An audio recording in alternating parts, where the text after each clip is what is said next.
There's an author named Jack Moran whom I love. He's now deceased. He's written a couple of books, but he's best known for his book called Erotic Mind.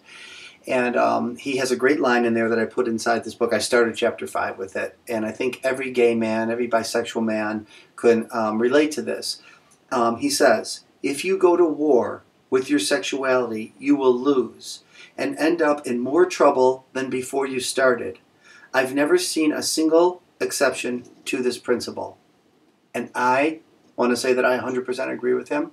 And I think every gay and bisexual man can understand this, because when we fight our homosexuality, when bisexuals fight their bisexuality, it just makes it stronger. It makes it stronger for people to want to go act it out, to express it, because you're fighting your own sexual identity, your own erotic identity. And I try to make a point of this in the book as well, that there's a difference between your erotic identity and your sexual identity. Your sexual identity is to whom you're attracted to. Are you attracted to men, to women, to both? You know, are you a pansexual where you're attracted to all genders, even post-op transgender, pre-op transgender? You know, that's the way that you're sexually attracted. To whom you're sexually attracted. To whom? Your erotic orientation, that's separate. That's what you get into sexually. That's your core erotic interests, as Jack Moran would say. Those are your peak erotic moments, where the things that really turn you on, really bring you to orgasm. That's your erotic identity.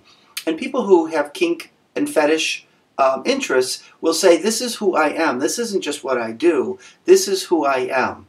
So there's a sexual orientation and a sexual erotic orientation. Two separate things. So you could come out gay, but then you might not come out sexual. You know, maybe sexually you get into things that doesn't necessarily reflect about being gay. Maybe you're into women. Maybe you're into heterosexual couples. And that wouldn't be predictable by somebody who has a gay orientation. There's a lot of straight men who have sex with other men. Their sexual orientation is to women, but their erotic orientation includes men. And I've written lots of stuff elsewhere on that topic. But in this book, I really wanted to separate these two things out, because we didn't know this back in the 80s and the 90s. We didn't know the difference between erotic and sexual orientation. So people were afraid of their erotic orientation if it didn't make sense, if it was in conflict with how they felt. And I wanted gay men in this book, this updated book, to understand that it doesn't matter what you're sexually attracted to and what your sexual interests in, and they can be in conflict. So you can be a lesbian who might have rape fantasies. You can be a gay man activist by day, and at night want to be treated like humiliated for being a faggot. Or you could be somebody who has fantasies about things that are illegal or culturally wrong. But that doesn't necessarily mean that's who you are and that's what you're going to do. They're just fantasies. And I wanted to really help gay men. I think a lot of the gay male culture understands this, but there are still those that struggle, that don't understand, especially when you're first coming out. Why do I think about some of these things? What does it mean? And we now know some of the meanings, and I wanted people to attach to that. So when they read about the problematic sexual behavior section, and they dealt with, sometimes sexual suffering is because of shame. Mostly because of shame, to be honest with you. We don't understand why we like this. There's nowhere to talk about our sexual fantasies. And so people then feel bad about them.